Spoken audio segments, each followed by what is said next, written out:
So welcome to A Cosmic Cuppa with Jude and Kathlene. Kathlene says, quote, "I've always been enthralled with nature. The beauty astounds me. So it was no surprise when I became a landscaper from the east coast of the States of America to the Northwest with Seattle's largest landscaping firm. One day, cut short by an accident, my opportunity for licensure was about to unfold," unquote. Kathlene has many powerful and psychic abilities. In 1994, she graduated with T-Touch Equine Massage training.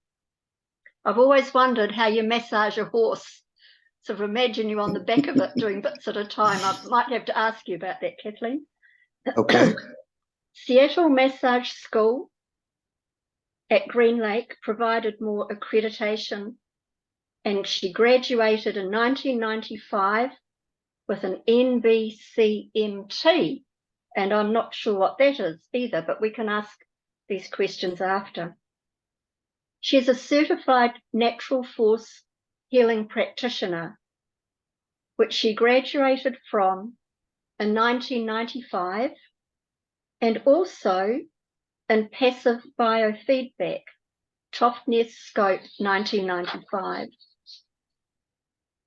She's also a certified reflexologist, certified healing touch therapist from the Colorado School of Massage, Lakewood, Colorado, and a medical intuitive. Kathlene attended the Asclepion School of Psychic Studies in 2012 and 13 in San Rafael, California.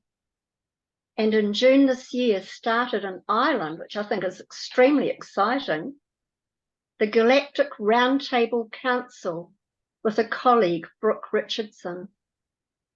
So Kathlene, I mean, that is an incredible feat in itself, with the start of your changing from what you were as a landscaper and everything up until that point to changing to becoming something more that you truly are. Do you want to talk a little bit about those earlier times, please, and how things unfolded for you with the change? It actually all ties in together if you think about it. All frequencies are found in nature. And I call it the old days of Florida. Everything was still raw and natural, and I would just disappear into nature or the swamp or the woods, and animals would come to me. I always talked to the trees and just be gone, doing my passion, which is exploring my adventuresome nature, following that innate child within and just being in awe and being natural with it. Being a landscaper, because I love that material so much, and the trees I just adore. I heard the calling. I heard my angels talking to me that it was time to step forward, go to school in Seattle, and I was ignoring it. So the injury was a way to stop me because it was fixable, and they fixed me. So I went right out again and did it again. I go, okay, I get the message. Went to massage school, and I mean, it was boom, boom, boom. But in the meantime, my mentor in Seattle, Washington, was guiding me and helping me and coaching me to step forward without telling me how to do it, because I don't have a teacher. My teaching comes from listening to my guides, my angels, and nature. And so to go from being a landscaper to being a healer, and I'm going to tell you, it took me about 20 years to confess to myself the term healer, because you would not hear me say it. for me, it's just a way of me doing something that I am so enthralled with, and I'm a natural with. And so being the first class to be certified for natural force healing and graduating national board certification is what it is. That's on the state side, national board certification for my licensure for massage therapy. My truck was already packed. My dog was in the truck because I already knew I was going to pass a 3-hour test. And I did an hour and 10 minutes. And I go, just tell me if I passed. And they go, yes. And I said, send it to this address in Kansas. And I was on the road. Started from the ground up, the first to have a license within hundreds of square miles. I built my practice from 1995 and had been full boat, packed, and just started slowing down about 5 to 6 years ago. I would be totally back to back. My slowing down means I had to take the time to prepare for more of my soul to come in for my next step, which is now. Well done, you. This is keep going, please. Oh, I don't know. Go ahead and interject. I'll keep talking, so you have to interfere. Your talking is amazing, Kathlene. It's so lovely to see you, my friend, and so lovely to be able to talk about what is real, because we have friends here that talk about what's real, what's really going on, what's with the heart, what's with the soul. Where are we going? Mm-hmm. What is it all about? What's our next move? So I honor you for all that you do. Were you able to talk a little bit maybe first about your early childhood? It's a question I often start with, as to what was that like for you, and when were you first aware of things that were maybe outside the square box, if you like? Interesting. My angels have been telling on me. By the way, I've missed you too very much. Oh, sweet. Thank you so much. Yeah. All right. My childhood, I was definitely different. I was already doing things a little bit before the age of 3. I could recite entire conversations back to individuals, the adults, and I wasn't present. And I knew things, and it bothered them. It made them very uncomfortable. I believe I was already bilocating, which I think before the age of 5, it's easier to do because we're not inundated with structure from society telling us what we cannot do. And I would be the first one to go, yes, I can.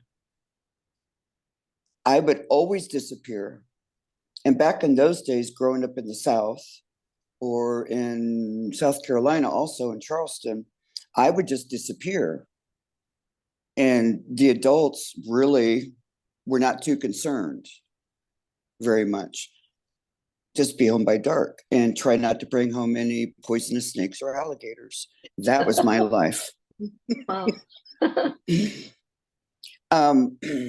Excuse me, Kathlene, did you do that consciously? Well, of course. Some people don't, but that's interesting. Well, I was enthralled. I was always bringing stuff home for show and tell, which was promptly taken from me and removed.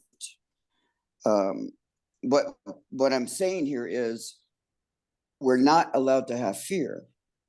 I had no fear. And still to this day, I might get tweaked a little bit, but I have to remember, we have no fear. It is projected onto us. Or we pick it up from others. So my childhood, I grew up military, Navy, so I lived on all the oceans. 17 generations actually in my family lineage of military, and I stopped the cycle. Can It I was, ask about that briefly, please? Sorry to interject Sure. again. Sure.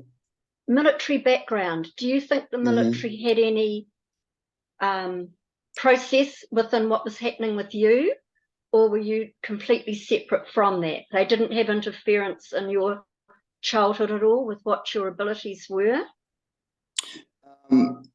Most military families move around quite a bit. My dad specialized, so if he was off doing whatever it is they do, we would go to either Kansas or Indiana, get dropped off close to grandparents. We didn't move around that much. So the way that I learned to fit in, because it was typically, if we did move, it was California to Florida, Seattle to Florida, and then back over to California again. So the way that I would fit back in is I'm really good at sports. And so I joined that as an outlet to where I fit in immediately so that I could express myself. Now with sports, that's also competition. We were always the best, always the best. And one day, after returning back home to Seattle where I was born, 1991, we were practicing for a big competition for New York. The Gay Games is what it's called, for football. We're practicing and I cannot get myself together, and I'm questioning myself in the middle of practice. And I stop and I go, what's going on with me? And I heard the voice tell me very calmly, you are no longer competitive. And I said, oh, and I walked off the field. From that day forward, returning home to my birthplace just in time for, what is that,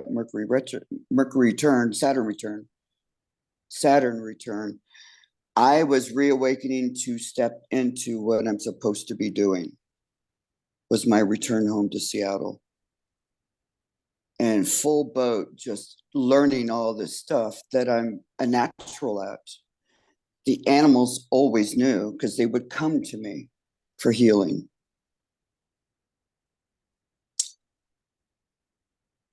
You're Brilliant. thinking really hard, Karen, very hard.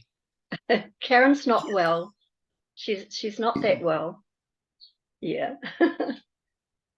Yeah. So I actually met Kathlene several years ago now when she first came to New Zealand to take a stall in the Body, Mind, Spirit Festival. And we hit it off immediately, didn't we, Kathlene? It was an amazing. I met you before that at Nurse Maud, I believe it was. Yes. And Sumner Beach, my favorite spot, by the way. Yeah. Yes. Yeah. Yeah. I wandered in looking for a bird book of all things, because I love birds. I love bird watching. And that's how you and I met. It is. And then you came to the Christchurch Expo.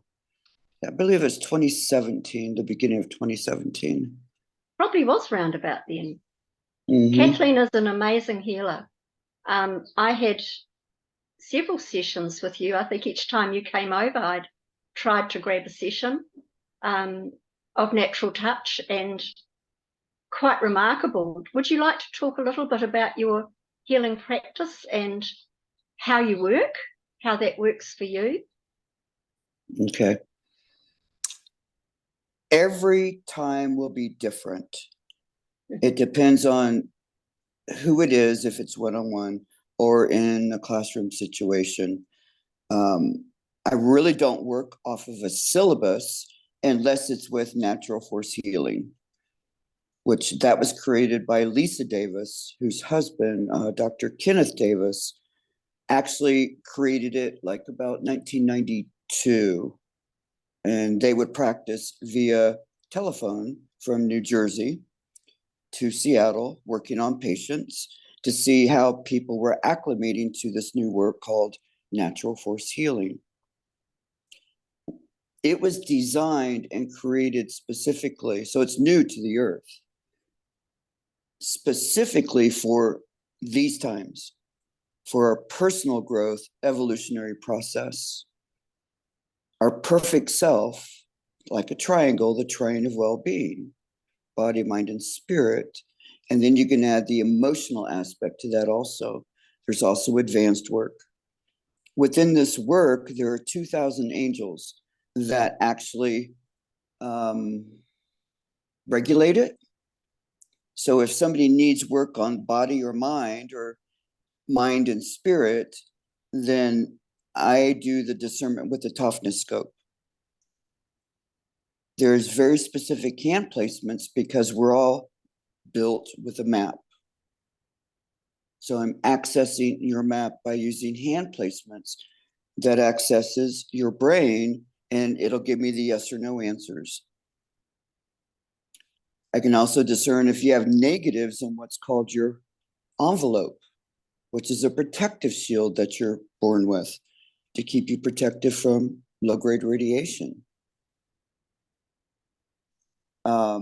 If there's holes in the envelope, low-frequency electromagnetic disturbance, which has an affinity and will attack your heart chakra, not the regular heart, the heart chakra. Once I have those clearings done, then I can go in and access your higher self to ask what angle we're working on today. Now, in the beginning, I would do arm mentoring, which is applied kinesiology, muscle testing. But I already know the answer because they're already talking to me.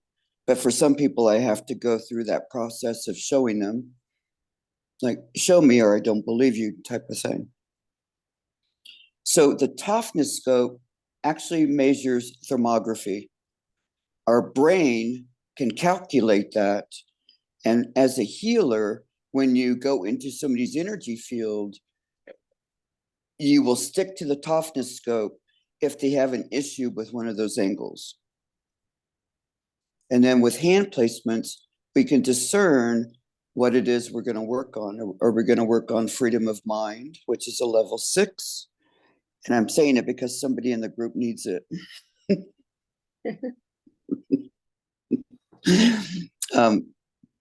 That's how it works with me. And so a session never goes over 30 minutes. New people, it takes a little bit over an hour because there's more to go through. But once you get to a level of less going on with you and you're acclimating, it never goes over 30 minutes. Each level that's administered to you never takes longer than 2 minutes. It doesn't take 20 or 30 minutes of standing there doing something. It only takes 2 minutes. So natural force healing, it is remarkable. Yeah. It really is. You can discern how much stress you're emitting from your heart or from your overall presence. And then if you need it, some repairs can be made if you're leaking energy out of your body, which comes out as a pinpoint of light, which actually you feel it as pain. So we go in and clear that. Once that's done, you go through, vector out the spine. I'm getting ready to go into medical terminology. Sorry, I'm trying to keep it more human. So once we get to that, if your nervous system is so keyed up and fired up, I might have to go in and de-stress your nervous system, which will bring that high frequency back down to where you're calm again. Because naturally, we're going to resonate at like 62.5 gigahertz or something like that. If you go over that, you're going to have too much going on in your brain, too much stress in your heart. If you go too low on that spectrum, then you're a couch potato, literally. All these electronics that we have actually lower the frequency. Yes, definitely. Yes. I think that's also why in the beginning we had a hard time connecting and setting me up on this, and then everything froze on my end. The energy was pretty high over here on my end. No problem. We're here now. Okay. That's what All matters. right. It's all good. Kathleen, you have very strong psychic abilities.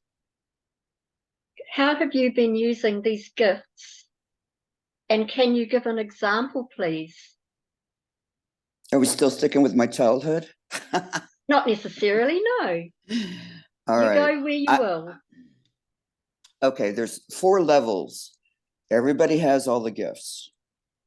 So the 4 levels of gifts are intuitive, prophetic, visionary, feeler. But we have a number 1. So my number 1 is an intuitive. I assumed I was a feeler because I feel everything. So in the beginning, when I went to my mentor in Seattle, I was sick all the time. I was sick all the time growing up because I was absorbing everybody's karma and their stuff.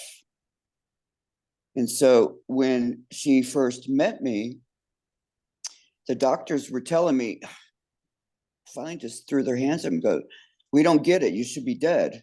And I'm like, what do I do?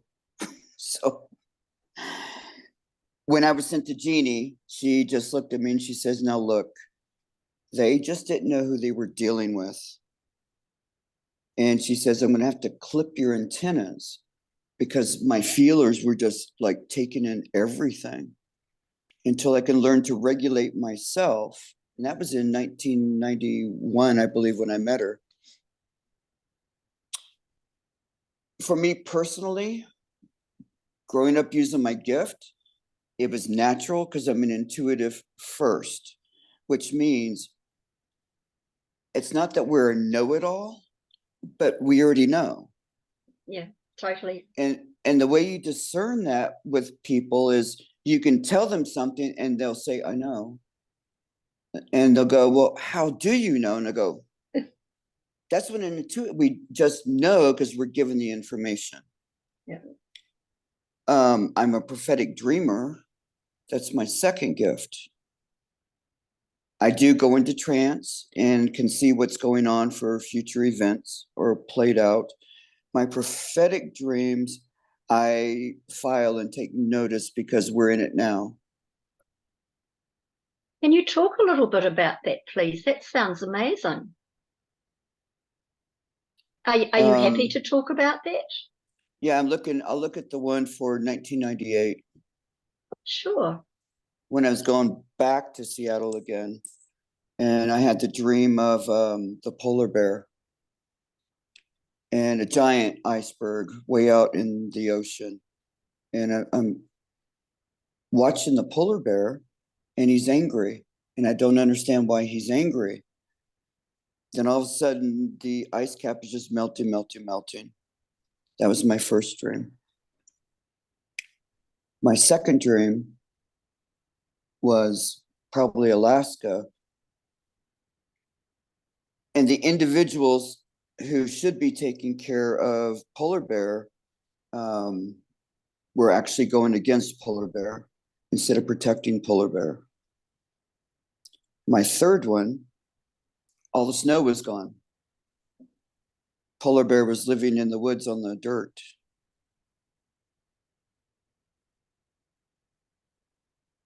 And this is kind of what's been happening. Yeah. Yes. The dreams prior to that, I was being shown that the earth shifted so quickly north by northwest in my dream. And I was in Seattle, so I witnessed all the ice coming over the Cascade Mountain Range and the Rocky Mountain Range, all of this ice coming over. The only thing that's different now is there's not going to be any more ice. But they only started confessing about 8 or 9 weeks ago, the scientists, that she shifted 4.2%. And I go, they're not being truthful to humanity, because if they were being truthful, we would be up in arms and they wouldn't be able to control anybody. Sure. That tilt that she has done, when I told my mentor, Jeannie, years later, when I returned back to Seattle again, she goes, "Remember the dream?" And I go, "Yes." She didn't have to tell me. She goes, "It's true." And I go, "Mm-hmm." I can feel when she wobbles. Just sitting here in Kansas, I can feel when she wobbles. And she'll do it north to northwest. So she's been doing it. And it's quite huge. They just put out, I noticed this morning on Popular Mechanics or something, they said 31.5 inches she has turned. Well, what's the percentage on that? And how long has that been going on? Well, it's been going on for a long time. Our difference is the floods and the heating. Right now, there is 1, 2, 5 coming towards America. The strangest ones are the ones that were in the Pacific that just hit Baja California and the West Coast, which was rare. That doesn't happen the way it was categorized. Now there's another one coming up. We have one coming up now into the Gulf. And I pray for that. I pray for my people I know there, my clients. And then there's 3 more coming in. Wow. It's going to be the floods. In the beginning of this year, I told a friend through a spiritual group that I was a part of, I said, it's going to come in 3 stages. I've done everything I can do. I don't know about the other light workers. I know what I do. All we can do is stay in the present moment and stay grounded.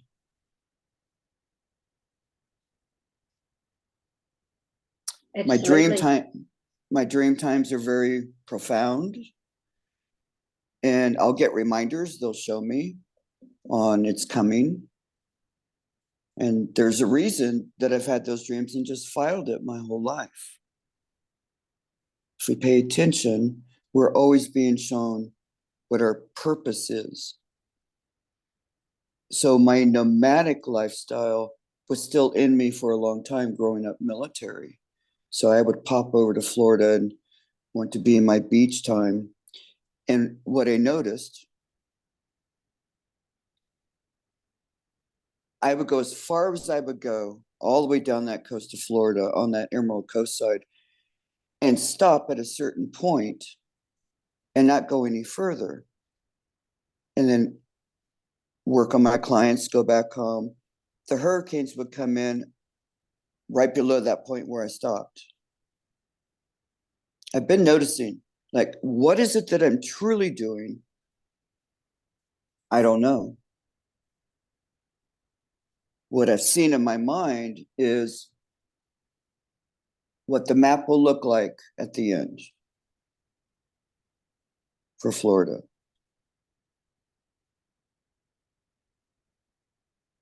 For us in the middle, our water is disappearing because people are not honoring the water. It's being wasted and tainted. It's very toxic at times. Where I sit, it's a Native American term called the Oglala Aquifer. And it used to expand so much underneath the United States that now it's just in Kansas, a little bit of Nebraska, a little bit of Oklahoma. That's the water aquifer for America. And it's dwindling.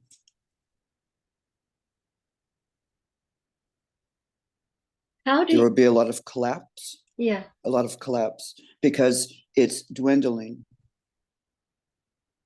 How do you see the final outcome of all of this?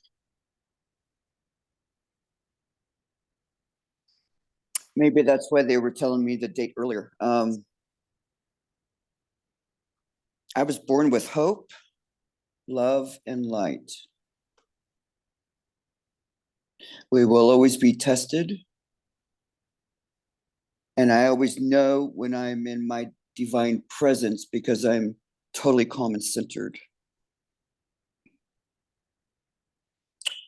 If I was to give you a date, I don't know if that's kosher. What do you think?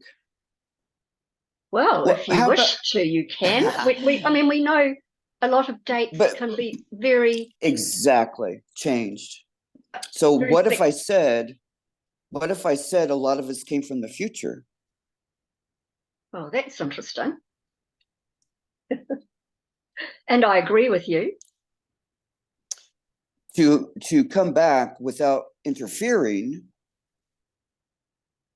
but to bring that hope and the training and to be positioned in certain places to do our divine purpose. So, wow, this is really going out there, Jude. Yeah, it's great. All right. So I was told this little thing ages ago, decades ago, that when I was born in Seattle, and the UFOs were there when I was born. So I went searching in the basement of the Seattle Library in the microfiche, could never find the story, but people talked about it. What was built the same time I was born for the Seattle Fair?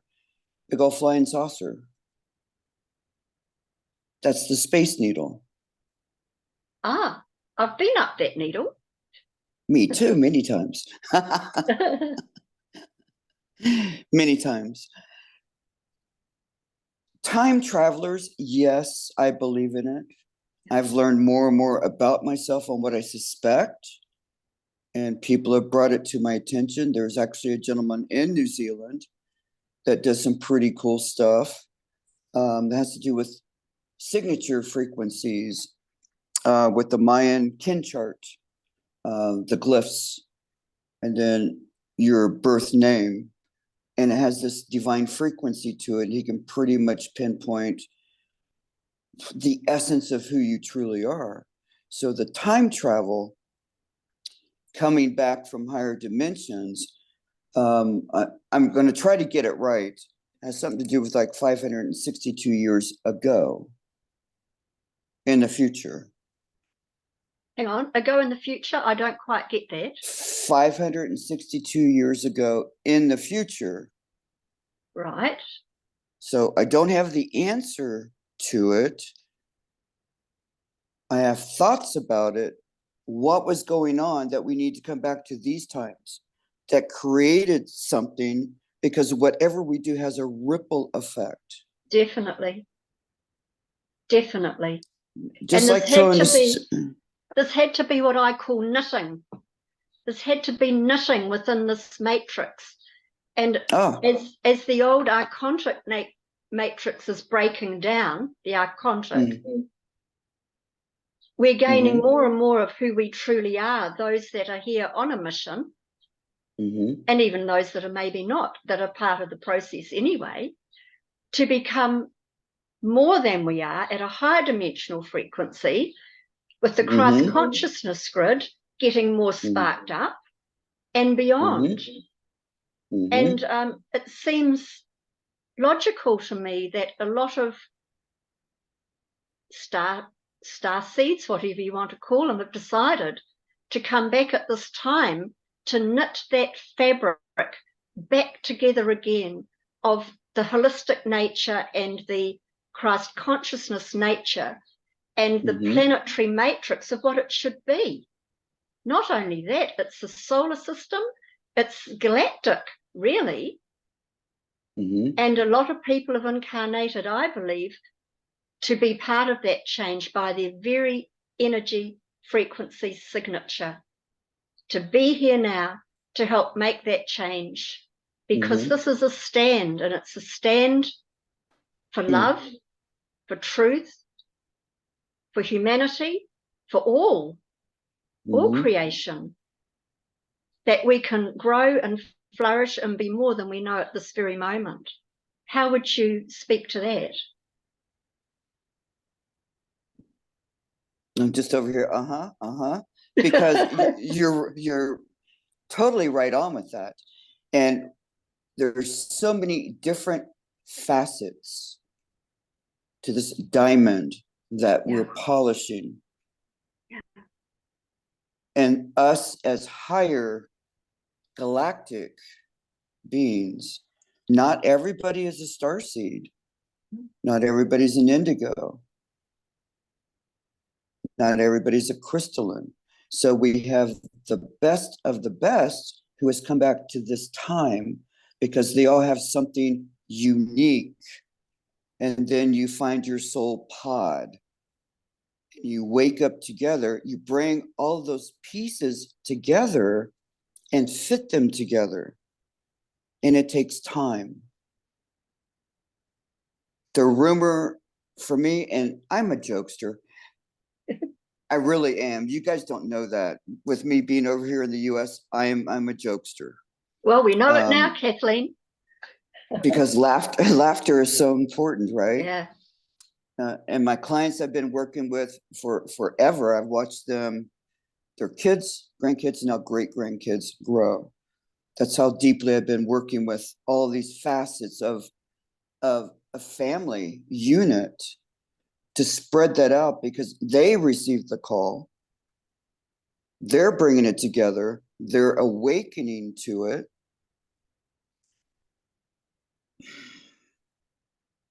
Mine, I came out of retirement to come back. That I know, because this is very important. I love the earth very much. She's beautiful. Love the planet, the animals, the whales, the ocean, everything about it. So many incarnations that all of us have had, we have specialized in something. So if you know your past lives, you can put that in there, go, oh, okay. I was a toxicologist. Oh, I was a botanist. Why are we here now? Because we're going to need to be using it for something.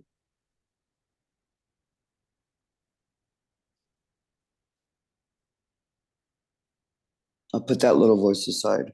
I'm going to call on my number one to come in. Thank you. If we came together at this very moment and said, we need to clean the water and the soil, and we did it for humanity, do you think they would get it? And how long would that last?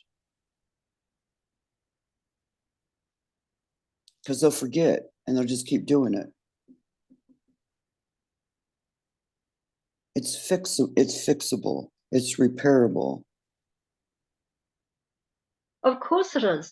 And I think too, Kathlene, it's as if, and we know, everything's been usurped by, I'll be a little careful in the words I use because this will be going on social media, but we know that there have been a small faction of people that want the control. And they have been the ones that have tried to dumb down, wipe out, and control us. Look what they've done to the planet. They've ruined so much. But like you say, everything is fixable. And with technologies that I believe are in the waiting stages, and not even technologies, the power of the mind to heal, to clear, to become more than it is at the moment in a more pristine way through the creation aspect. It can be done. Absolutely. There is such hope.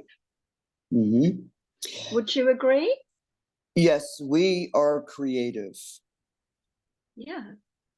I did not have a teacher on what I do, except for natural force healing. Throwing into building a practice from the ground up, I would notice things about me and I would say, well, what is this about? And with patients, I would hear, they would tell me, and I go, oh,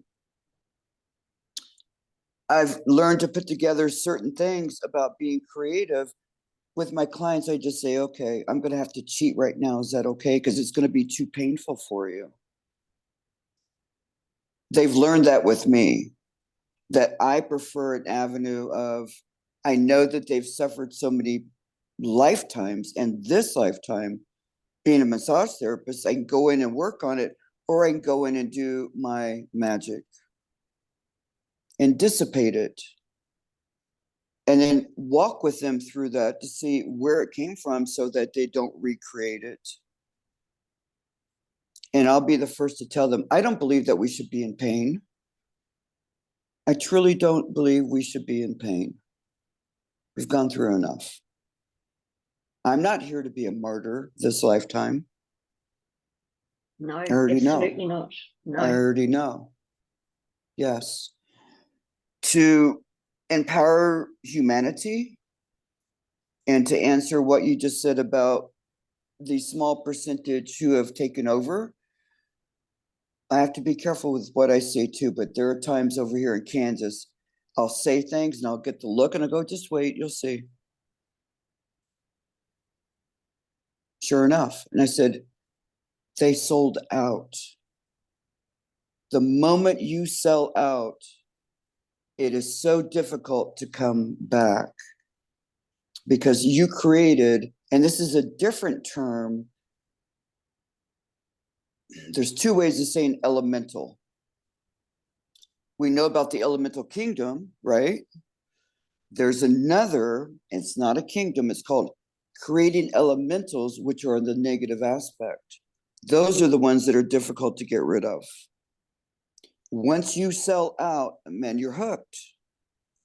And you have that thirst and you keep wanting more and more and more. That's why it just keeps building up. And believe me, I'll sit down and have a talk with God and all of my angels, and I go, why?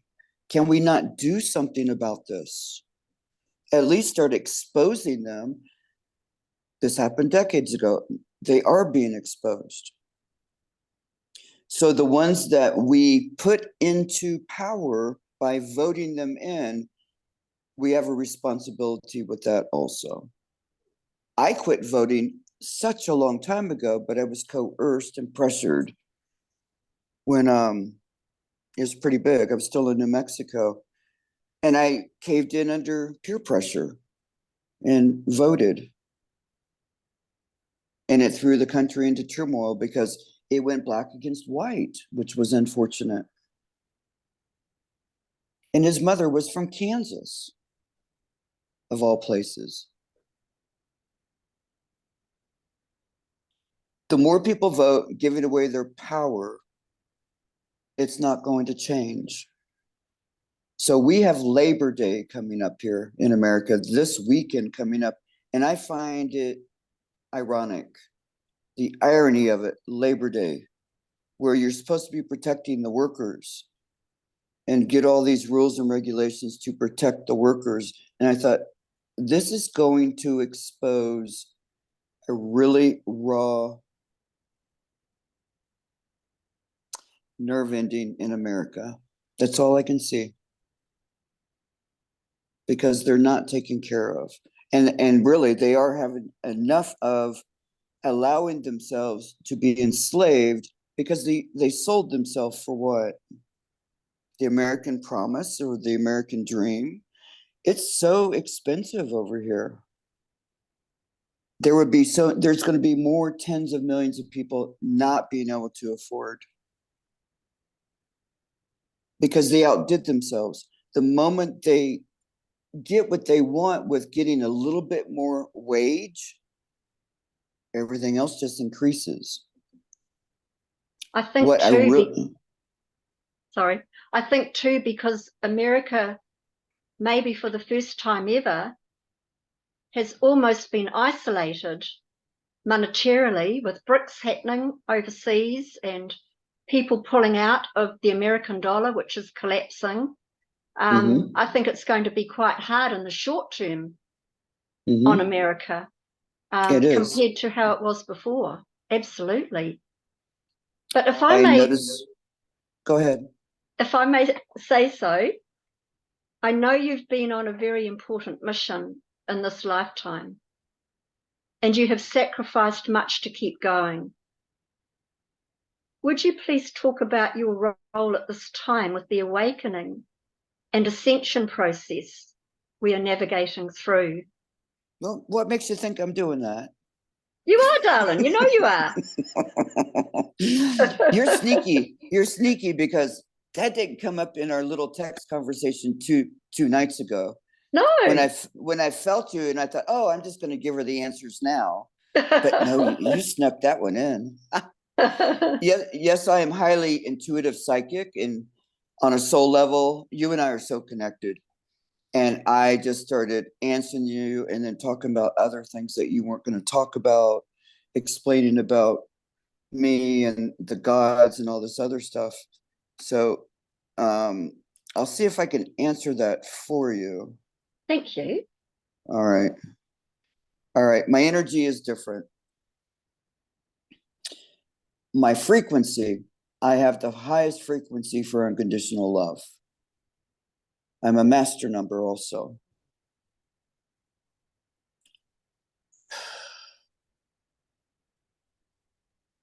I've seen the angels. I've chased one down the hall to go capture him. And I know it was Yeshua. He resides on my heart chakra because he's my master teacher. I've changed so much that I can walk into a room, but this has always been, I can walk into a room and either you like me or you don't.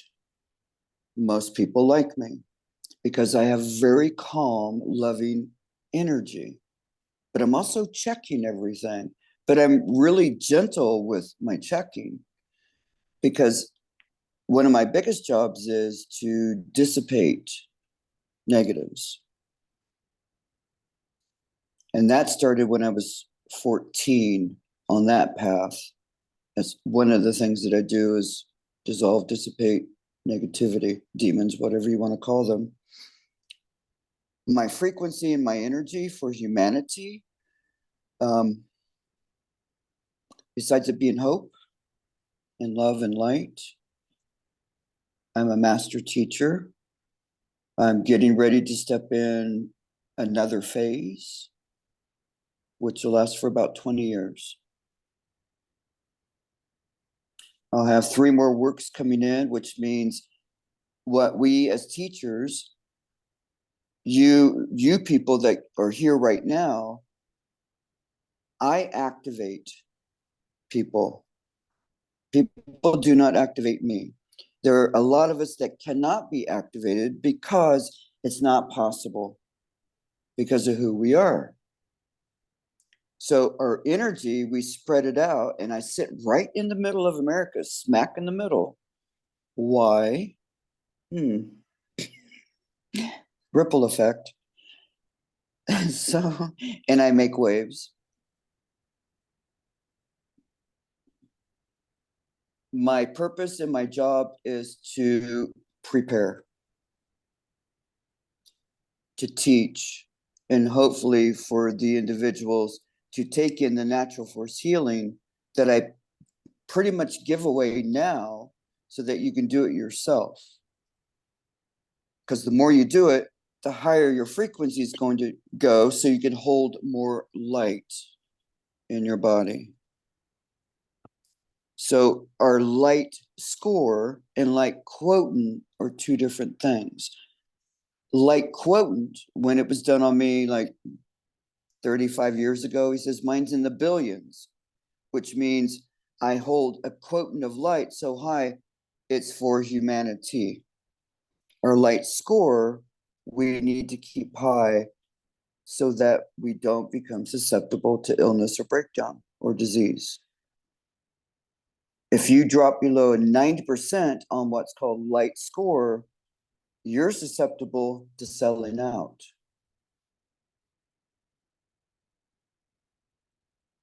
There's also an integrity level that goes with that. If you drop below 90%, I'm going to question you if I can trust you. Okay. Did that answer everything on what I'm supposed to be doing here on planet Earth? What are we supposed to be doing? We're having a cosmic cuppa. That's what we're about. And you're absolutely amazing. Can you tell me a little bit about the makeup, if I can use that term, of your soul? Where does your soul come from? Where does it, or has it been residing apart from this 3-4D reality? Could you talk about what is a composite or the whole of your soul, please? And maybe elaborate a wee bit more on that. All right. Apparently, this aspect, there's an aspect of me right now that's in the 10th dimension. Okay. And when I said earlier, I'm going to go forward 562 years, I believe it ties in with that 10th dimension.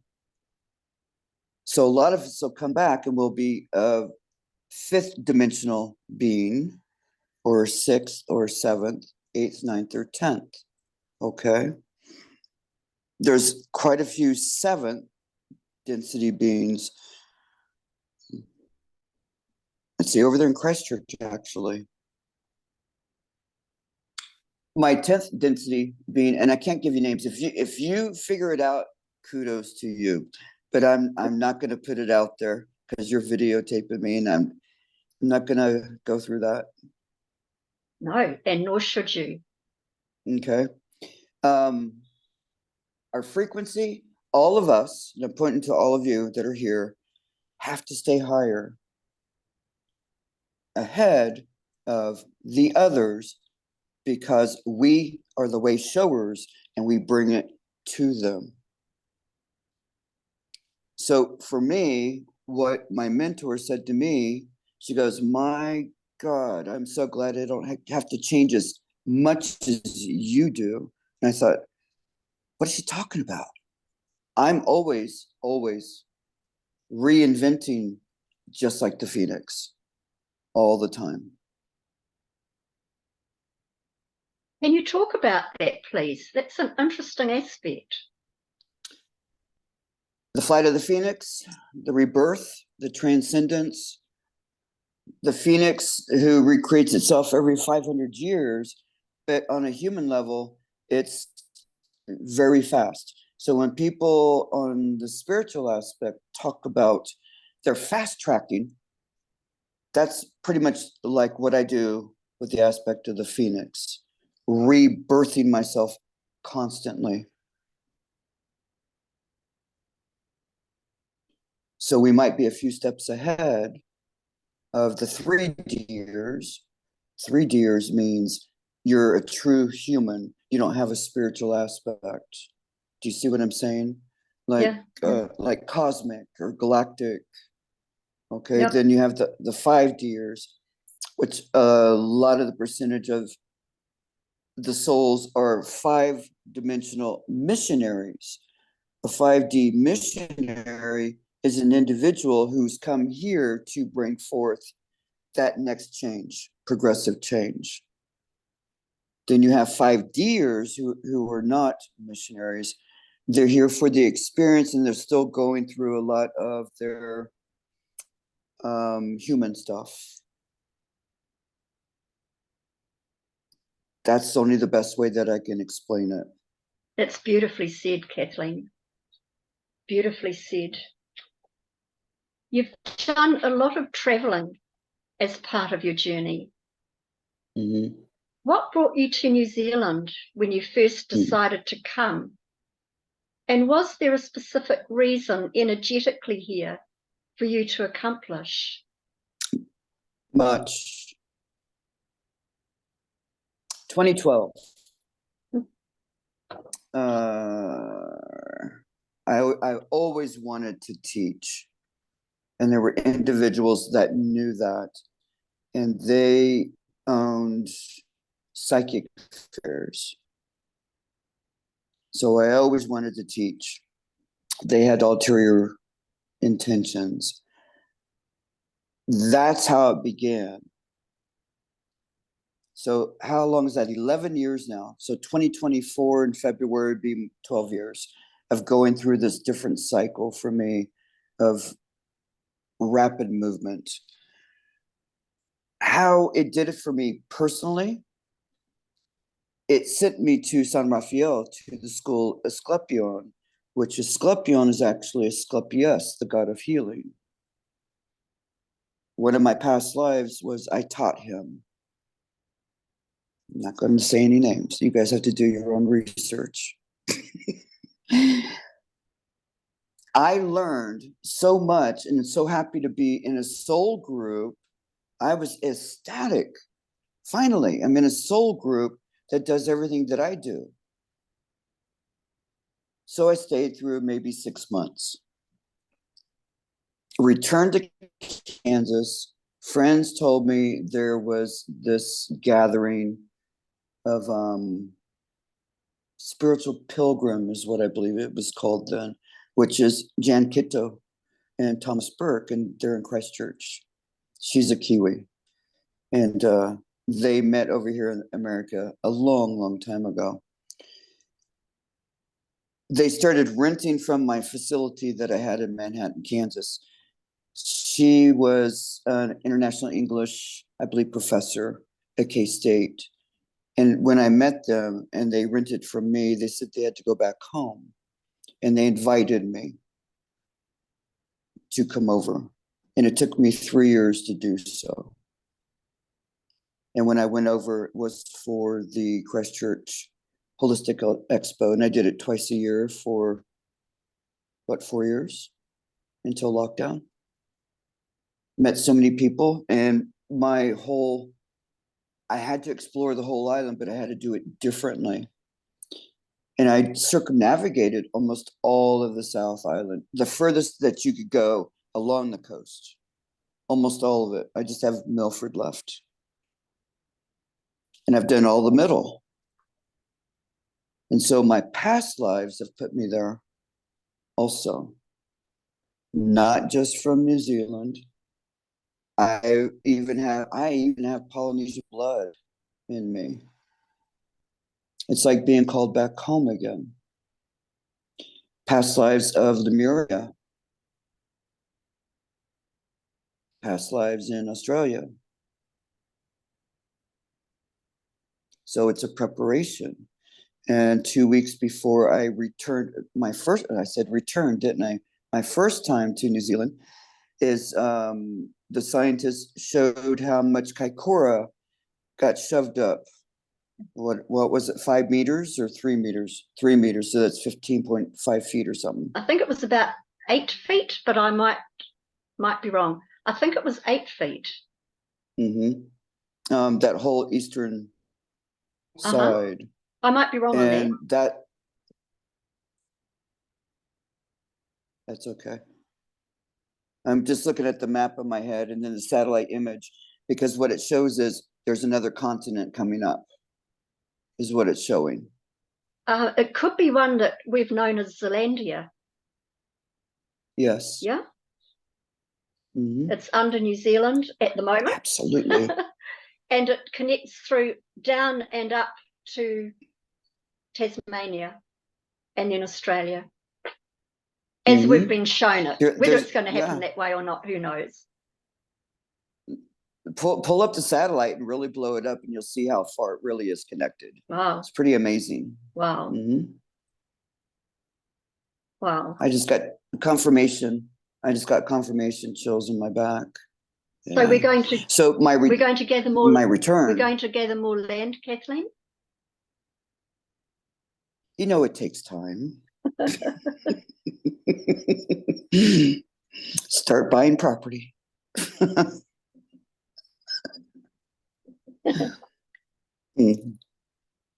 Can we talk about Maui? And again, I'll be careful in the words I'm using. It's in everyone's thoughts and hearts right now. This has been a desecration of the heart center of our planet that penetrates directly through to the Great Pyramid at Giza. In my opinion, it seems like an intentional, controlled attack on the land and the spiritual nature of the local people. It also appears to be a land grab by certain factions. It's interesting that homes on the coast owned by some of these residents, and some of them painted their roofs blue because with the Jude weaponry, it works on the blue spectrum, the middle of that being 6.66 hertz, which I find interesting. Their homes were not touched by fire. Can I ask your recent role here with Maui and your connection to the sacred land? And anything else you might like to talk about with that? I'm glad you asked it that way at the very end, because I was prepared to say I cannot have an opinion, or yeah, I could not have an opinion. But when you ask it to me in that fashion,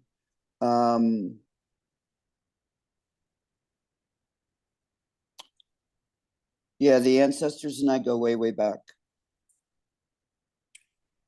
I've done Kauai once, Maui twice.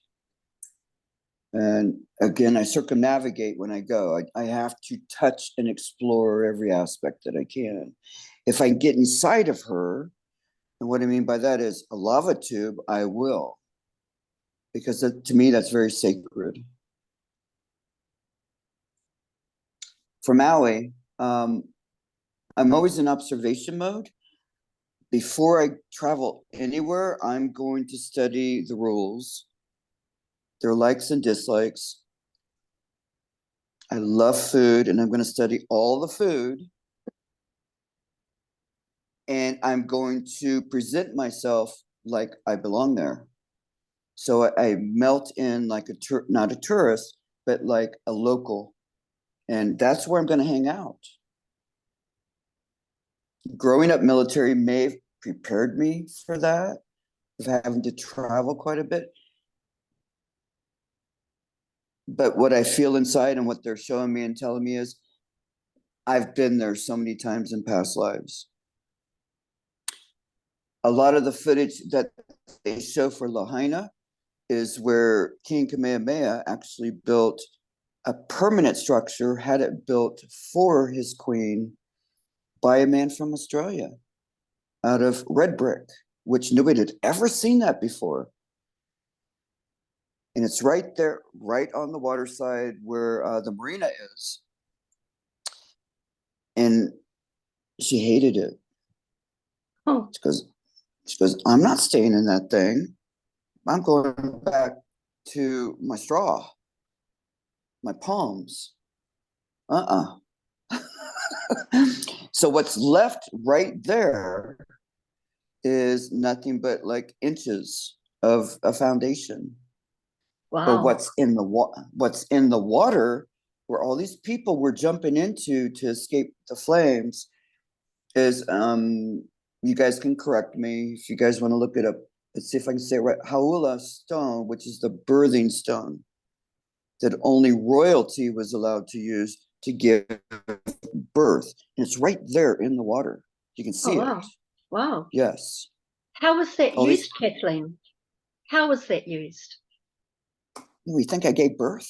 Don't you think I was the king?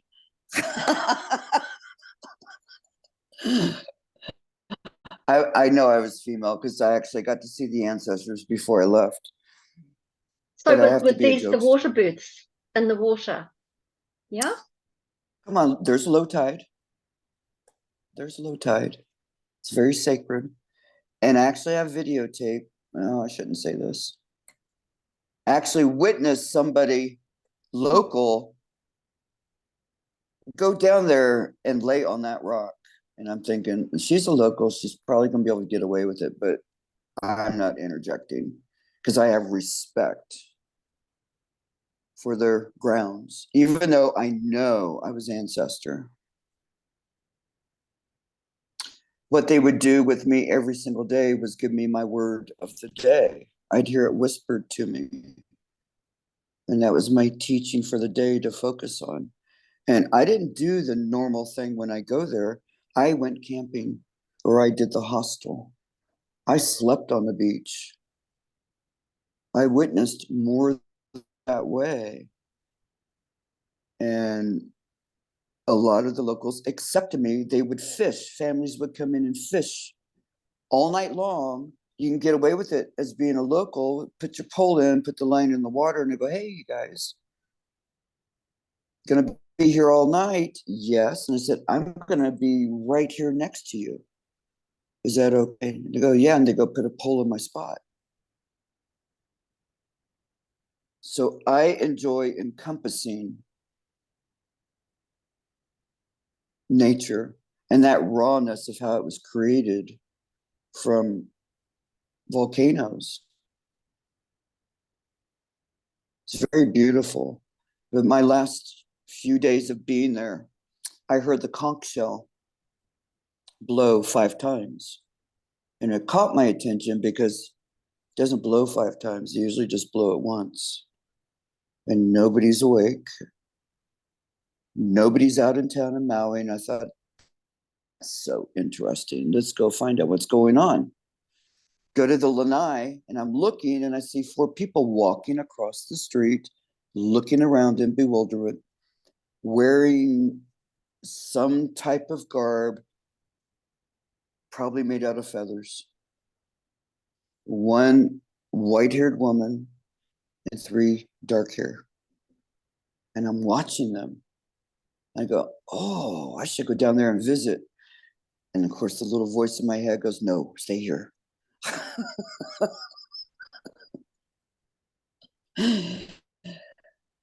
The veils were being lifted.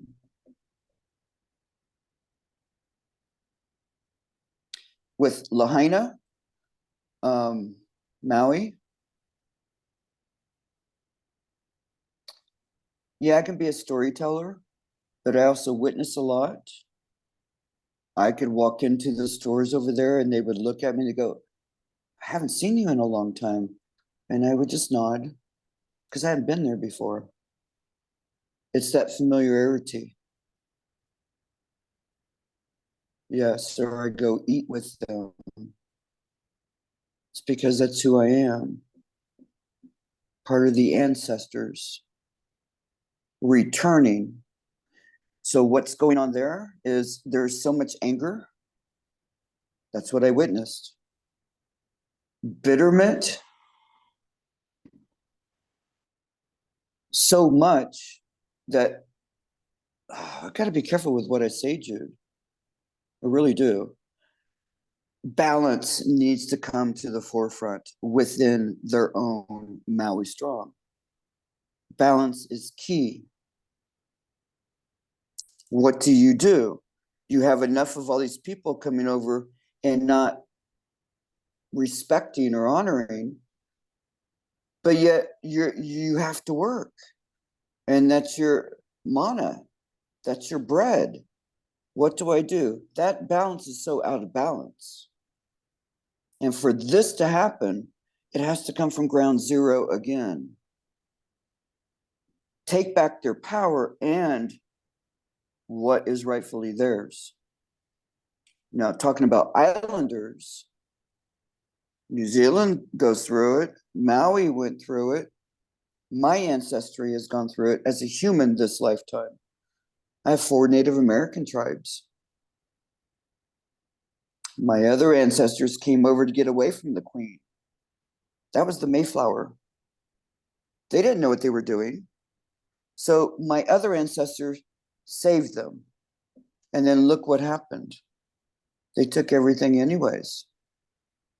So when Thanksgiving, you guys don't do Thanksgiving, but I've had enough of Thanksgiving because my native saved my English, and then look what happened.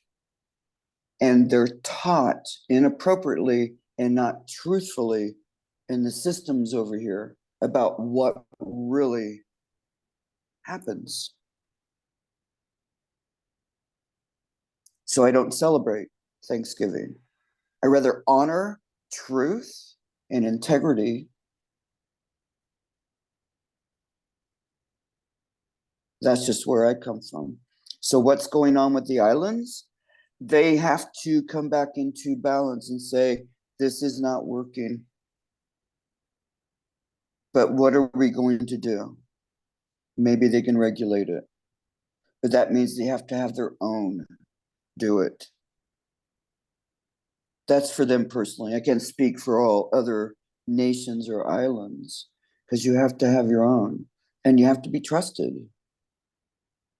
Because once that one that's in charge sells you out, that's it. Next question. Thank you so much. That was a beautiful, beautiful answer. It's such a strange time to be living in right now. We know that this is all part of a huge process that we are all playing part of the dance of. And at a cosmic level, I just see the spiraling, you know, of everyone's energies. We are learning so much more and more and more. It is a cosmic dance of the universe. It's the yin and the yang, the white and the black, the day and the night. We know that we are coming into what a lot of people have called the end times. Different calendars talked about this time, particularly the Mayan. There is so much more. Are you happy to talk about or give us a glimpse of some channeling by one of your amazing guides, whether it be Yeshua or someone you feel would like to come through? Would you be happy to do that now? Let's see.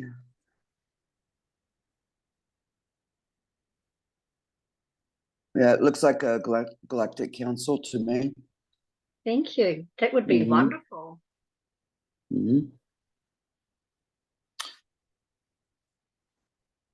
I know they put names to situations. Some statement that was made first week of August by me. The sun will always set. You will witness what you witness on that same sunset, be it annihilation or joy and happiness.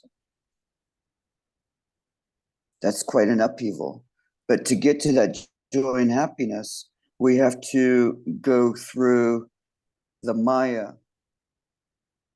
of discordant energies that's been going on for 10,000 years.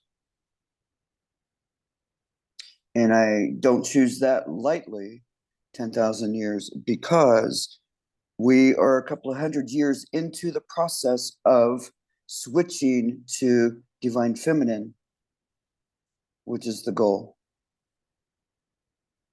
1998. Boy, this is very interesting, Jude. 1998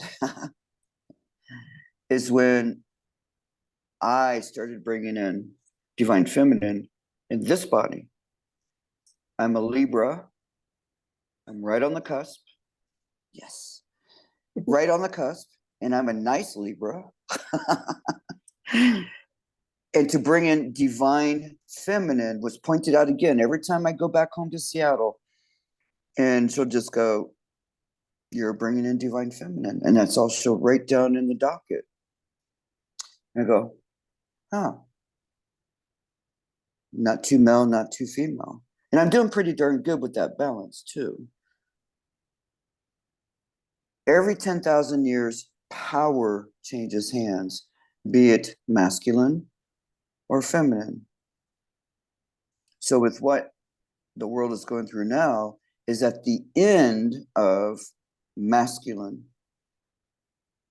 And so the women are going to be pushed and prodded more to do what? And I'm going to point to my throat. Speak up. It's the women, you will always see thyroid. When do you see it in a man? It's the women who need to step into their solar plexus and their heart to present it to the world. And in order to do that, again, there's male and female. You all know female's left, male is right. So we're being asked to show it to the world. And when a woman is showing that divine feminine to the world, she's trying to figure it out. So I'm going to cuss here just for a moment. She's called a bitch.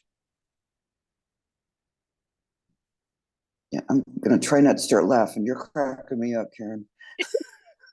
Laughter's good. Do it. It is.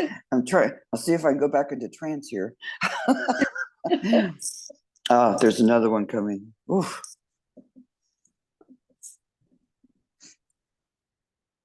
That's an angel.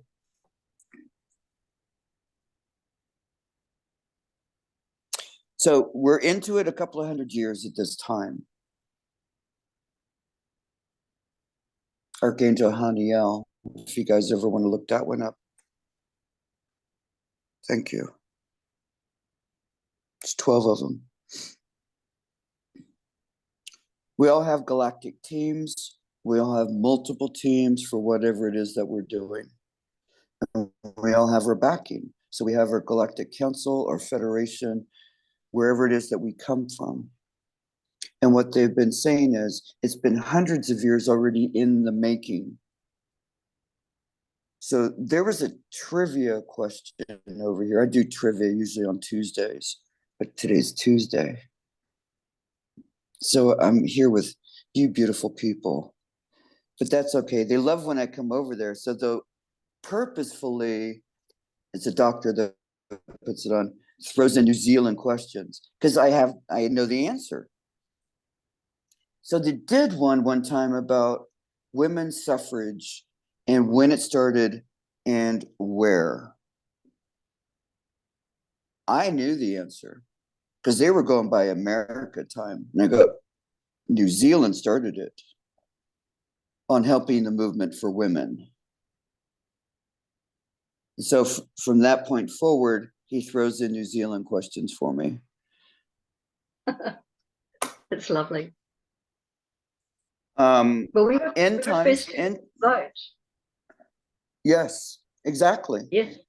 Yes. The end time, it's not a true statement. That's why I started out with the sun setting. It will always set. We're working on the balance. We're walking through the mire, the muck at this time, and we still need to purify ourselves, re-strengthen ourselves by increasing our light score. And it's simple to say, increase my light score to 90% or better, and your team will do it for you. Don't tell them how to do it. They already know how much to give you. They're going to regulate it for you. If you are a healer or work with a lot of people, automatically ask for 110% because we're going to give away a lot. Beautiful. End times, Mayan calendar and Gregorian calendar. On a soul level, yes, I was a part of it. So I got moved around a little bit to go to certain areas. It was just the end of a cycle. We're in the beginning of a new cycle, which was 2013. How many years does that? It's 10 years now. It's just another cycle. But the holy archangels want to put it out there very clearly that they're always here. Just ask. Ask them, say, tell me the truth and nothing but the truth. I only want to know the truth. And you're going to receive it. Absolutely. Absolutely. It's one of the oldest things ever. Ask and you shall receive. So important that you ask, because how can someone give you what you don't ask for? Still looking at the end times thing for you. Let's see. You.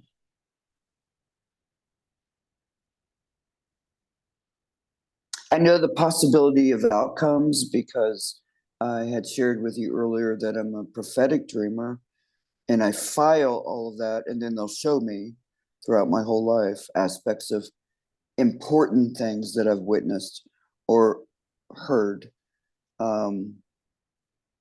That gives us all clues on why we're here. What were we passionate about?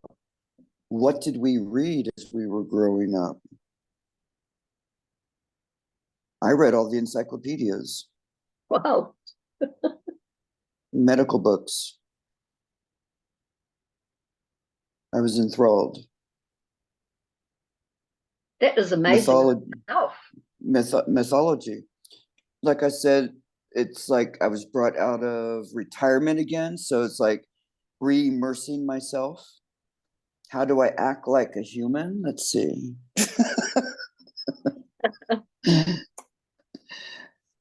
Be ourselves. Just be who I am. Yeah. But it is coming closer to the time where all of the veils are going to be removed. That even means from the third eye. Some we put on ourselves, some others have put on. You can always ask, remove my veils. Bring perfect clarity and vision.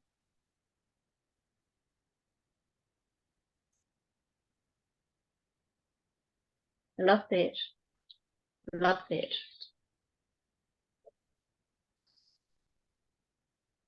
Mm.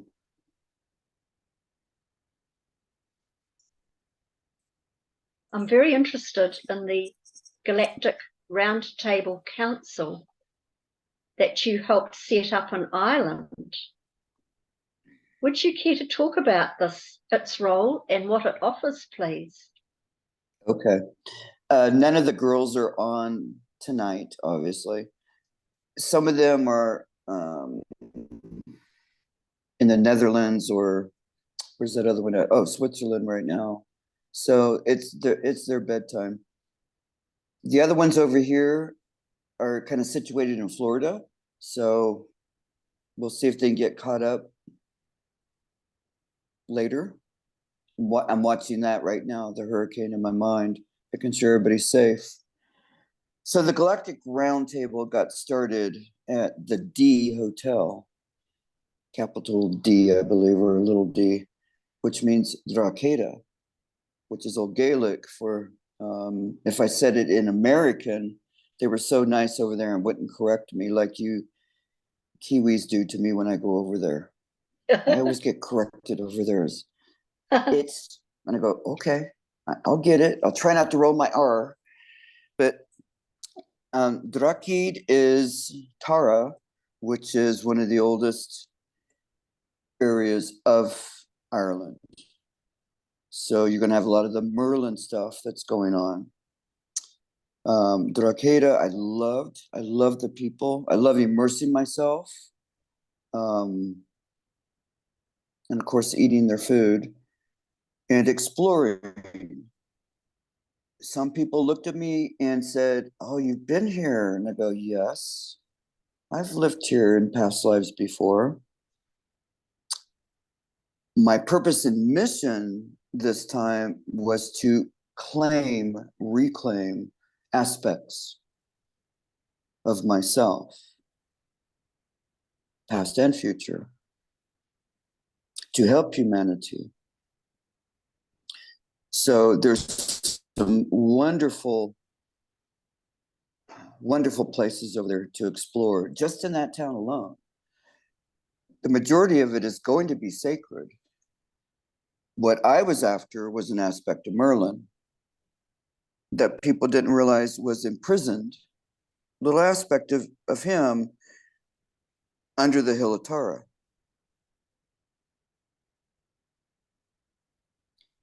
I went to go retrieve aspects of Christ's consciousness and DNA. Pieces of our souls, when we fragment, are left in certain places. I went to go help clean up Magdalene Tower, which is the highest point over there that actually holds the background and DNA. Let's see, which bloodline? The bloodline for humankind. And that area needed to be cleaned up. And I had help with that with two other people that converged with me on the last day. So us three souls that did this beautiful heart-centered work to heal for humanity. So there's always hope. There's no excuse, right? Right. When Brooke and I would get together, I only signed up for one class, and there was like 5 or 6 classes that were offered, and everything was sold out. And she wasn't going to open it up to more people, but I got into one for calling forward the starseed. I'm not a starseed, but that's the one I got into. There's a reason. I did the sacred tours. So everybody's in class, so I got to go do work and explore on my own. And when they would get back, maybe at 5:30, 6 p.m., they're pretty toasted from all day of class. And we would just veg. And it's so busy hotel over there, very popular restaurants and hotel, that we wanted a quiet spot. So we just started walking around, and it was found, and it's called the M. So if you go into an elevator and see a button on it that says M, press that button and it takes you to that floor. We did. Reminds me of James Bond. I know. Well, it came down to they wanted to name the group after a week.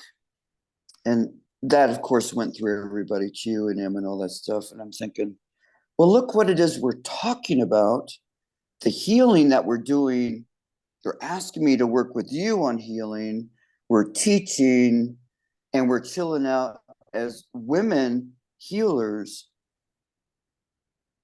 from beyond the beyond, from the galaxies, from other star systems. And I go, Galactic Roundtable. And that's how it got started. Beautiful. I already know it exists. It's just coming back. Beautiful. And there would be more people. It's in the beginning stages of remembering, remembering is what everybody is doing, and bringing it to the table. Soon I want to do like what Lee has done and offer it that way for these individuals from other star systems to have the opportunity to hop aboard the Galactic Roundtable. Beautiful. Love it. That's really getting expensive, isn't it? That's probably the next step for the next 20 years. Beautiful. Beautiful. And it takes time. We're still in patience. Yeah. I love that. Because I think as we're moving through these times, a lot of us are waking up to the potentials of creation, the potential of reality, and we're finding our own way forward. We're navigating through. So many more of us have found those that resonate more, the soul families, your soul tribe, whatever you want to call them, that without what has did occur, we would never have met. And it's been for me a remarkable journey of meeting some of the most amazing people I could ever have had the pleasure of meeting through these times. You and I go back a bit further than that, and you're one amazing woman anyway, Kathlene. I know we walked together over there in the old days. Yeah, with the Essenes also. Oh, yes, that rings a bell for me, definitely. Interesting. How do you find the Arthurian legends blending in with the reality that we perceive? And how is that working out in our timeline at the moment? I think it's interesting. A lot of the psychologists like to put it out there that people play roles. I know people play roles, which is also a way to learn. But within those people is an aspect of remembering that they were a part of that timeline. There are the real ones that are here. So we have to reawaken ourselves first, go through the healing process. If it's conducive, it will come together. So with you talking about Arthurian legend, you know, the biggest draw for Ireland when people go to Tara Hill or Fornox is everything's about Merlin. Everything's about Tara Hill.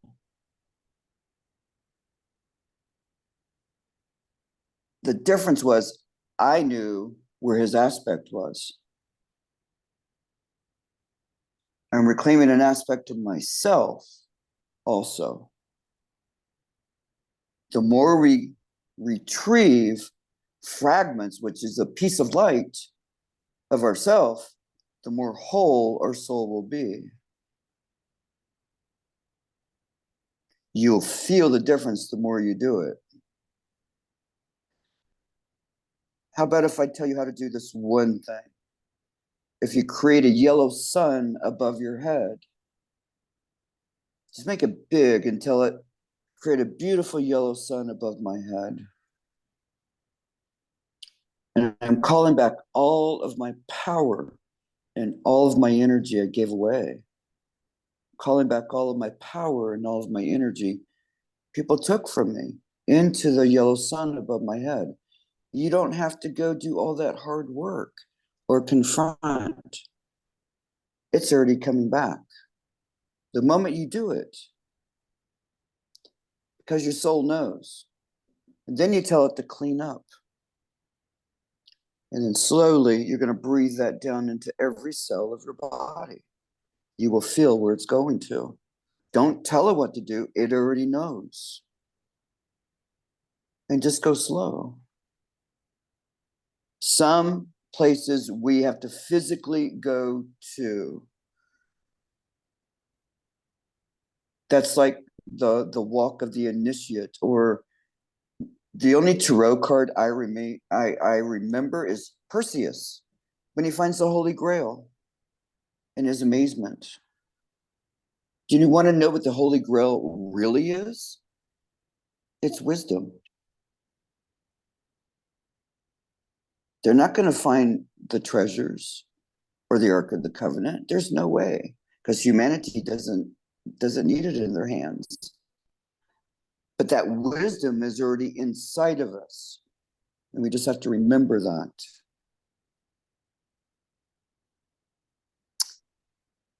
At the end of the day, call back your power into the yellow sun. That is the most beautiful, beautiful therapy I think we could all be doing right now. Thank you so much. I'll certainly be working with that more, as I was when you were talking it through. Beautiful, Kathleen. Thank you.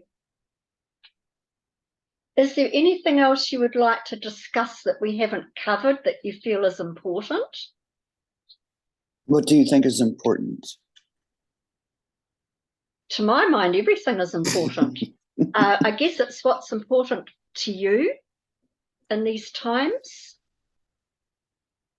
My soul. Let's see. Happiness is the most important. Laughter. Me doing my work brings great joy. I love it. Exploring to be adventuresome. I love the ocean.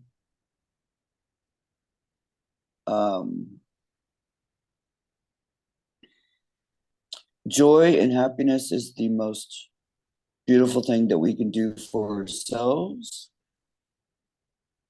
My cleansing for myself is the ocean. And I haven't been since I left Florida in February. And I'm in Kansas. But I kept being told it's not going to be good. It's best that you don't go because they're in trouble. Just don't even put yourself into it. And that's really hard for me not to get in my truck and drive 20 hours, and I would do it just to go to the ocean. That's how much I love it, because it cleanses me completely. Completely. The reason for being in the middle of Kansas, I've been in and out of Kansas since 1965. So a lot of my ancestors settled Midwest, which would be the Irish and the German side and Native American. Family house is just down the road, 20 miles. But I prefer to be where I'm at for the moment, even though I'm chomping at the bit to jump a plane and go to New Zealand, which is going to be next year. To be here in the middle of the United States, there is an overlay called the overlay of the dove, if you've heard about it. I don't think he'll post it anymore to where you can pull it up online, but that was in the Book of Knowledge, The Keys of Enoch by J.J. Hurtak. It has the gold dove with the rays of light coming down on the cover. I kept seeing that, Kathlene. I kept seeing that for you while you were talking before. It's like you're at the heart or the eye. I'm not quite sure. You can say, but it's the center of the dove. I was seeing that. I'm in the heart of the dove where I'm at. Ah, thank you. So I'm in the middle. I even have the tattoo on my chest for the return of the dove. Wow. And so whatever is going on in the whole world, it's going to reverberate. And I've been calling it the wave. And so there's so many different waves, even with this COVID thing, that started a wave. And we're deep into the 11th one. And that's all I hear. I don't know how many. So the way that they try to show me, they'll show me images or they'll whisper to me and they'll go, well, Kathlene, how does a surfer know when to catch the next wave? Apparently they say it's the 14th wave, but I don't know about that. That could be a dud, you know, or it could be the big one. We don't know. My soul portrait that was done for me, I'm in the ocean, re-emerging the master healer from Lemuria. And she said she was going to make these raging waves. And she goes, well, yeah, you stir the pot and you make waves, but you're doing it gently. So if I was to say everything, then the other side would know. The dark side. You know what I'm talking about. Yeah. Bless your heart, darling. Mm. Yeah. Well, we're sure going to look forward to you coming back to New Zealand, to Aotearoa. And that's going to be some welcoming, isn't it? Yeah, it's been since October 29th of 2019. Wow. Mm-hmm. It's going to be huge. I almost made it back. I had my plane ticket and I missed it by 24 hours. She shut down the borders. Otherwise, I'd still be there with you. Mm-hmm. Well, it would be wonderful to see you back again. Be nice to be back. Yeah. Mm-hmm. Is there any advice you could give to any of us in our way forward at this time on our inner journeys? Well, on a soul level, you guys would have to ask me, because I don't give advice really, and I don't tell people what to do. I might get excited. That's about it. So you would have to present that to me on what's the most important thing. Okay. So, okay. I can do it that way. What would you advise us is the most important? There she goes again. Pardon? What would you advise us as the most important? Yeah. All right. Stay in the present moment. That's the most important. If we dwell on the past, that creates depression. Yeah, it slows you down. It's okay for a moment, right? Because then you can check yourself to see if you've healed it. If you have not, just ask them to heal you completely. If you stay in the present moment, you know everything that's going on. If you start dwelling on the future of the what ifs or the end times, then we're going to miss vital steps that is so important for your personal journey. So if you stay in the present moment, wow, it's like spreading your wings. And that is the hope. No, yes. Yes, that is the hope.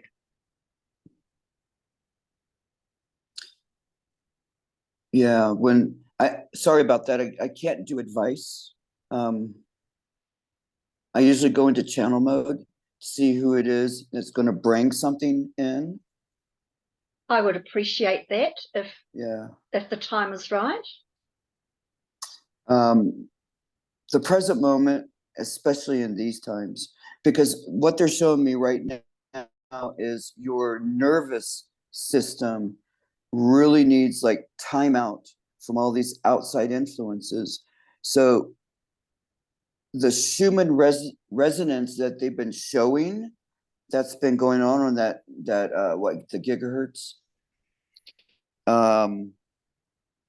I love the sun very much, but I have not been in the sun since I left Florida, which is rare. I have not been in the water since I left Florida. So it's telling me there is something I need to stay out of because the sun has been biting. Now, why would the sun bite when we love each other so much? It's because there's something that has been, I'm looking for the proper term for that, a thinning where we're not protected. Okay. So in the beginning of this discussion, I talked about our envelope being our protective shield. Our blue envelope is what it is, and it's 2 inches thick to keep us protected from those outside influences. So if there's a thinning around the protection magnetic field of Mother Earth, when the sun bites, that's telling you something that it's not good. So the Schumann that's going on right now is going to disrupt, thank you, disrupt her sleeping patterns. And she just stepped in to say, all you have to do is ask Mother Mary to help you. Beautiful. Yeah, I just got chills. Yeah. Thank you. You're welcome. Thank you, darling.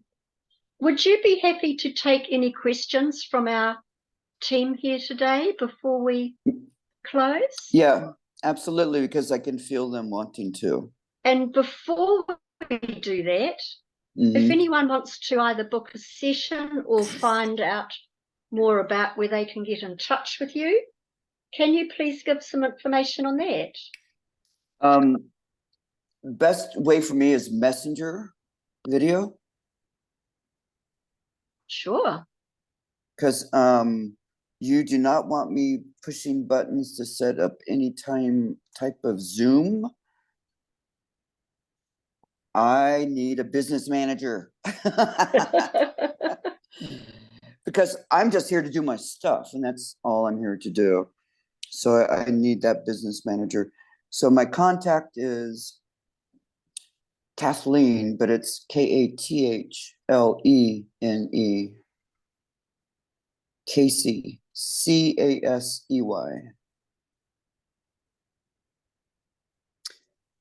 My photo's going to look like I'm actually standing in front of a white buffalo on the Choctaw Indian Reservation. Wow. So that's the photo that you're going to see. Beautiful. White buffalo calf woman comes to mind.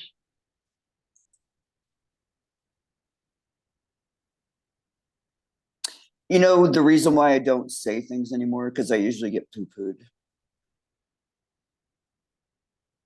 And what I mean by that is so many other people claim that they are.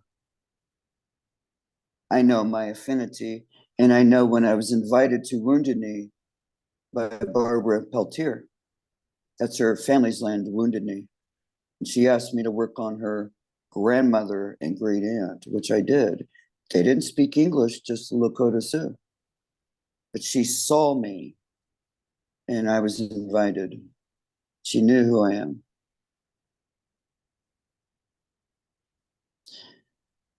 Morning Mist was born at Fort Riley, Kansas, which is right behind me.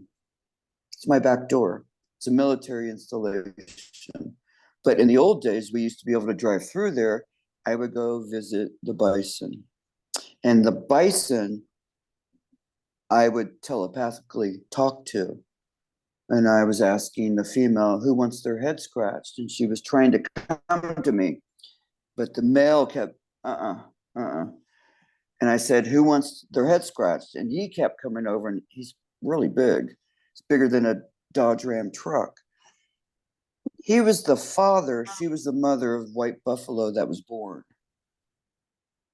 Wow. Yes. How And amazing. they separated them, and the calf died. Here's the irony. Wow. I'm working on clients in Kansas, and I stop everything I'm doing. And I'm shouting, I can't find her. I can't see her. I can't find the buffalo. It's because she was born blind. So I prophesied that before she was born. I couldn't see her and find her because she was blind. And then she died after they separated her. Wow. So I do know, so thank you for saying that. You're welcome. Yeah. I also have a connection with that being, and obviously in this life as well, with you, I think, that we can discuss another time. Very interesting. Is there Is it my anyone? bedtime? It's almost my bedtime. Would anyone like to ask a question of Kathlene? If you could pop your hand up, please.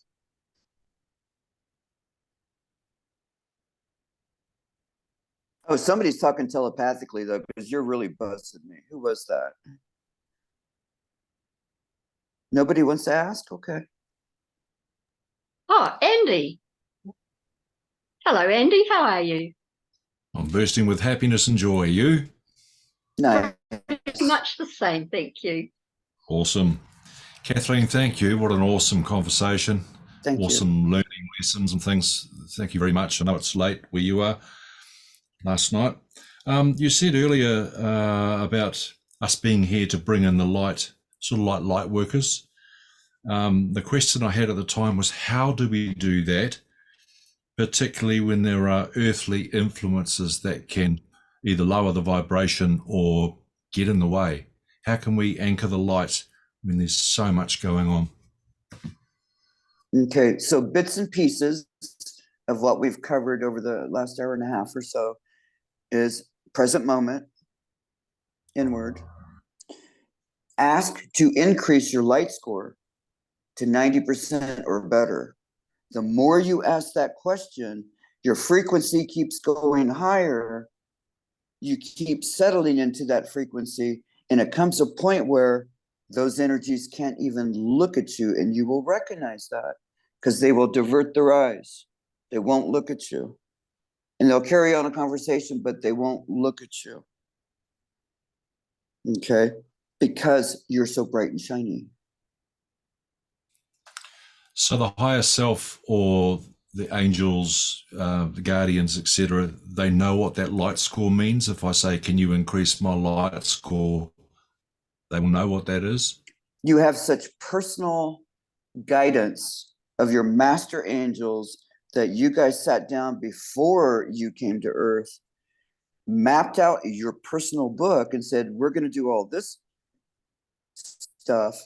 We mastered in all of this already. Whatever it is that you're really super good at, I would look at it that way, because that's who your master angels are helping you with. If you go specific, by all means, yes.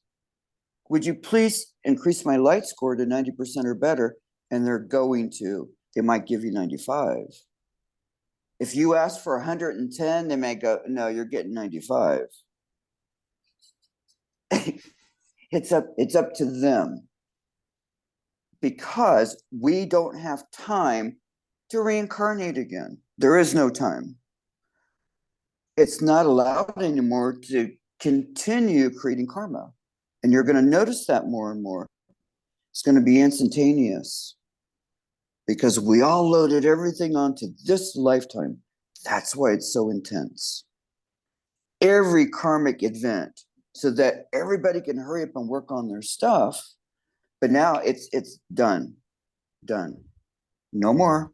Now it's time for us to stand in a bright and shiny, and you have a beautiful shade of electric blue. Is that new for you? I've never heard that before. The just me. the aura. So Wow. they'll show me in here. Yeah, now I see it around your collar. If you guys can see that, see the electric blue on his collar. Yeah, I see that. Ooh. Uh-huh. Now it's getting bigger.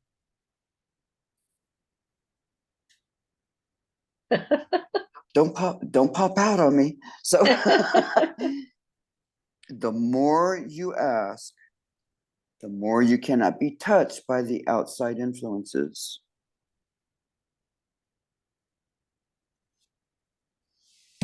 Yeah, we can talk more later. You're welcome.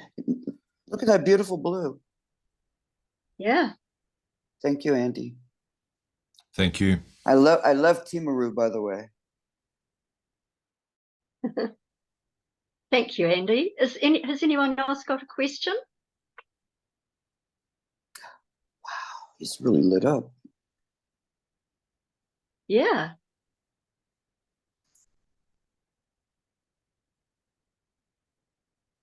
No one else got a question for Kathlene? Oh, here she comes. Karen. I don't have a question, Kathlene. I just want to say hi, and I miss you terribly. And thank you I miss so much you for the too. wonderful talk today. It's been amazing. Thank you. You're welcome. I hope you had fun in Rarotonga. Oh, it was awesome. Good. We saw whales. It was so cool. Nice. Nice. Yeah. We saw whales, we saw turtles, all the fish. It was absolutely beautiful. Absolutely beautiful. And if you can believe it, I managed to get Mum snorkeling. First time ever. It was a really big deal. She did so well. And she probably said you're not allowed to post pictures because I haven't seen any. No, we haven't got. I don't think there were any. That's actually, okay. I don't need to see him. snorkeling. I love snorkeling too. Yeah. Yeah, no, she was amazing. That was a huge boundary for me, Kathleen, being able to breathe underwater, which I thought would never happen. So that was huge. Kathleen, I think it's great. about time we let Okay. you go to bed. Unless there's anything good. that. I'm good. Yeah, Whatever you want. Melanie, do you have anything you'd like to ask? I was actually going to ask about the fractals, but Kathleen, thank you so much. It's been such an amazing Fractals? time listening to you. You're talking about gathering our fractals, but then you went on to talk about the sun and asking to. Okay. Well, I can complete aspects. Right. Okay. Yeah. Aspects of us, a piece of the soul, like a shaman, Native American shaman, You have shamans over there too. And then there's Aboriginal shamans that do a soul retrieval, which is an aspect of the soul that got fragmented. Right. Us personally, it's a piece of light that gets fragmented from our soul. And we can call that back. We can create a giant sun above our head and call it back. Hey, dude, get out of there.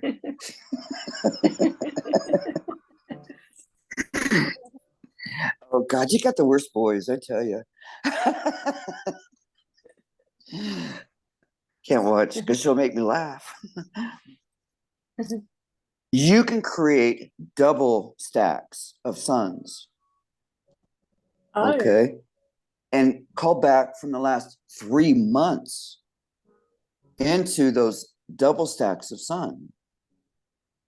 You don't have to go out and look for it or say, well, I was over here in LA or somewhere else, or this happened at this year. You don't have to.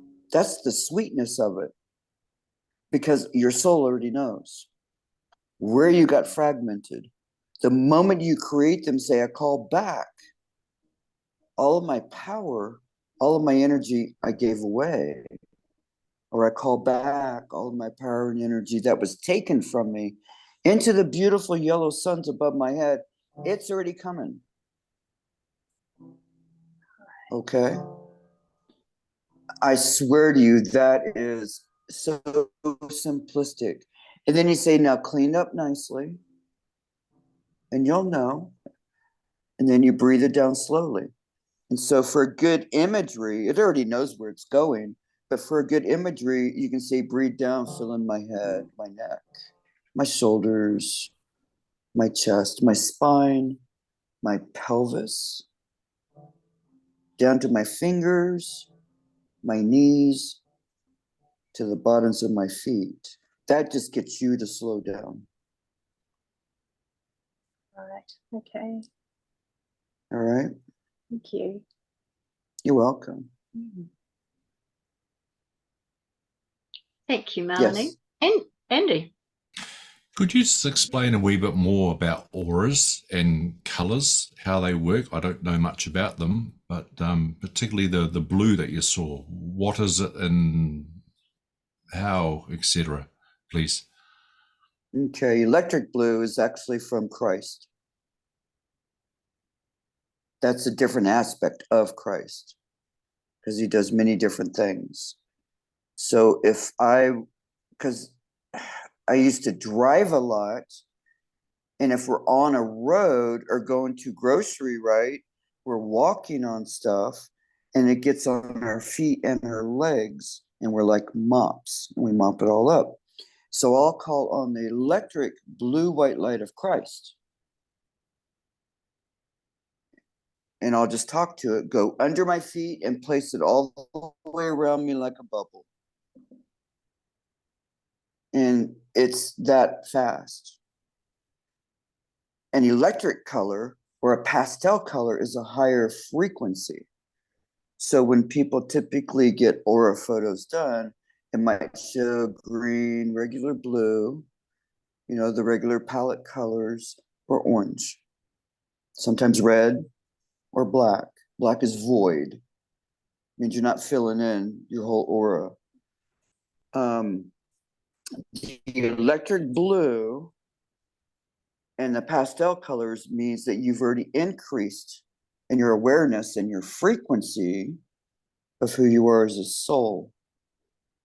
So for experience, it all comes in on that left-hand side of the body. It's what you're bringing in. It's what you're experiencing. Could there That be right side is. left-handed? I was born lefty, but I changed myself to be right-handed.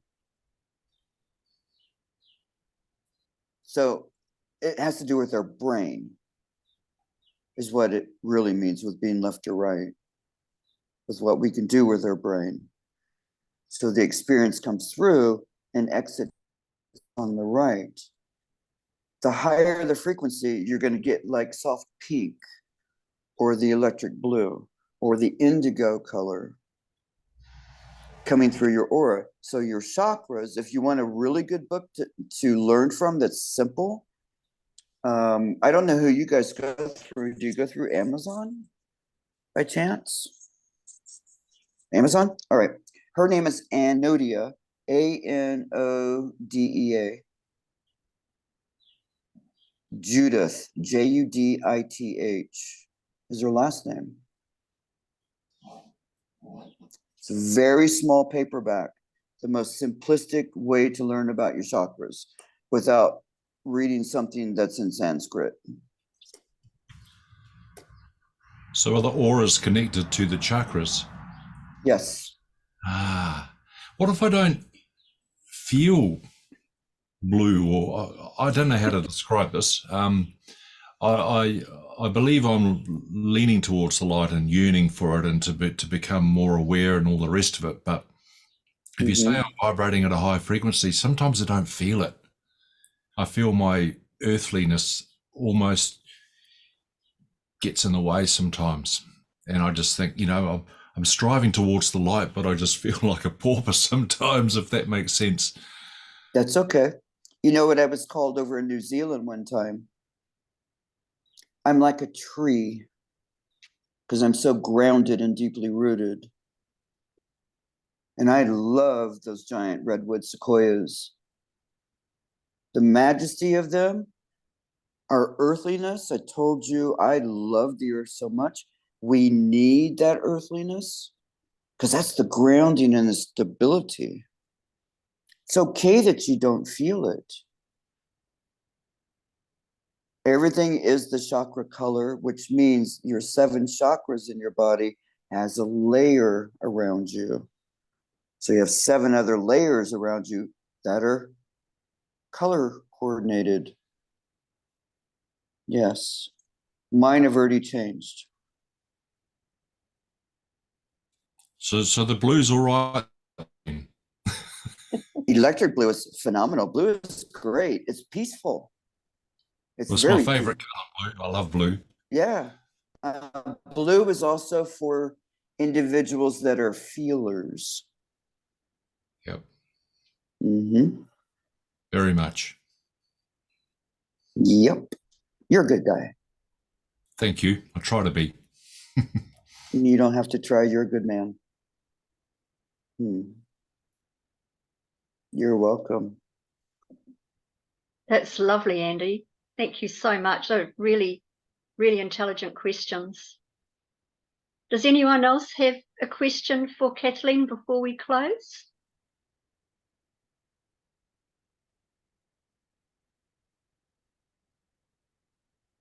No, I think we might have come to the end of our amazing chat, Cosmic Cuppa with Jude. Kathlene, I just want to thank you so much for all that you do for humanity and beyond, for consciousness everywhere on and off the planet. Thank you for your time, for your presence, for your knowing, for your love. I honor everything that you do, and I'm learning more and more about you every time we get together, that's for sure. You are a storehouse of energy, a very powerful... It's because when I go to New Zealand, I have to be on my best behavior because everybody's watching me. and when they say to me, because they're listening, I know how you guys do it, because you're a feeling nation. New Zealand's a feeling nation. And I know that, and so respectful too, that you're reading me and trying to figure out, is she Canadian? So when they would ask me, are you Canadian? I would just say yes. Well, and God bless you. I have to be on my best behavior over there because everybody's reading me. But now you get to know me when I'm the Kathlene over here, that's the rebel. Good on you, girl. I think we've all been rebels in this group particularly, because that is in our nature. That is why we came to make a difference, to stand and to say enough is enough of the old ways. We have come to rebirth a new beginning that we're moving through now. And all those layers, I just keep seeing this twining of this cosmic dance we're all partaking in, which is so beautiful. So thank you to everyone for watching. And I know on our next session, there will be a lot more people able to watch as well this evening for us. So Kathlene, my love, thank you so much for taking time out of your evening to be with us today, and know that this is another connection for you with our beautiful land and with your beautiful land as well, being in the heart of the dove. Many blessings and thank you. Thank you for inviting me. Thank you, Lee. So we'll all say au revoir for now.